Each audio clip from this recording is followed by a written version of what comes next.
By Charlie McGrath, founder of Wide Awake News. So the Greek finance minister tried to reassure the people, saying that the country needs to stay in the Eurozone for the sake of future generations. After all the protests that we've been seeing, do you think there's any hope left among the Greeks for a better future?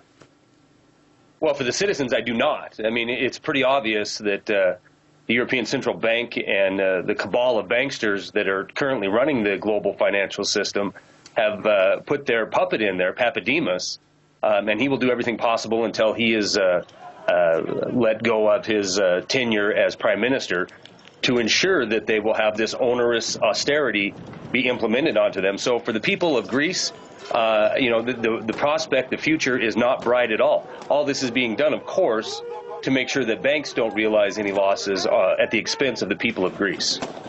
Now, there's been a lot of criticism pointed at Greece as it keeps delaying decisions demanded by the EU, and the Greek president has responded to the attacks rather emotionally, taking on the German finance minister, saying, quote, I do not accept having my country taunted by the finance minister, and as a Greek, I don't accept it. How wide are these political cracks that seem to be forming in the EU? Well, they're very wide, and it's important that the fracture continues, because what's at stake isn't debt. It isn't the big banks of Europe being paid off. What's at stake is sovereignty for the 500 million people on the continent of Europe. You know, Greece is the first domino.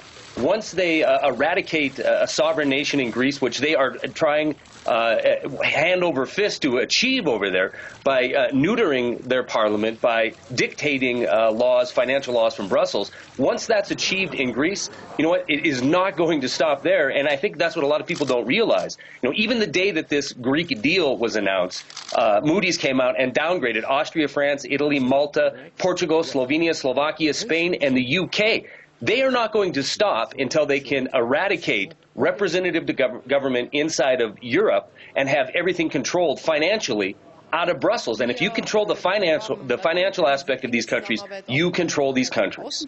Now, many people are pointing to the fact that the Greek economy is uncompetitive and simply won't survive in the Eurozone. What's your take on that? Well, you know, the Western media, the mainstream media, would have you believe that this is all brought on Greece and it's their own fault. They want you to believe that these folks retire when they're 12 years old, they get every benefit under the sun, and they contribute absolutely nothing to the Eurozone. If that is the case, fine, let them default. That's what happens in free market capitalism. If you can't pay your bills as a person or a nation in free market capitalism, you default, you go bankruptcy. Bankruptcy is a very important part of free market capitalism. Unfortunately, that is not what we have.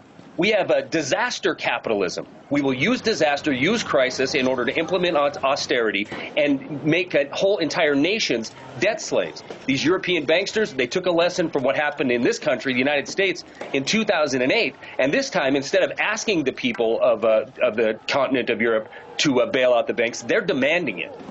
So wouldn't the best thing then be for Greece to simply default, do you think, and do like Argentina did, default, go back to their original currency, and then build the economy up from there? I would agree with that 100%. The people of Argentina, the people of Iceland, you say to the banks, I'm sorry, I can't live up to my obligations. I'm going to use a common practice in free market capitalism. I'm going to default. I'm going to declare bankruptcy, and we're going to start over again. That would be the best things for the citizens of Greece, just like it was the best things for the citizens of Argentina and Iceland. It won't be the best thing for the international globalist banksters. All right. Charlie McGrath, founder of Wide Awake News, thanks for your time.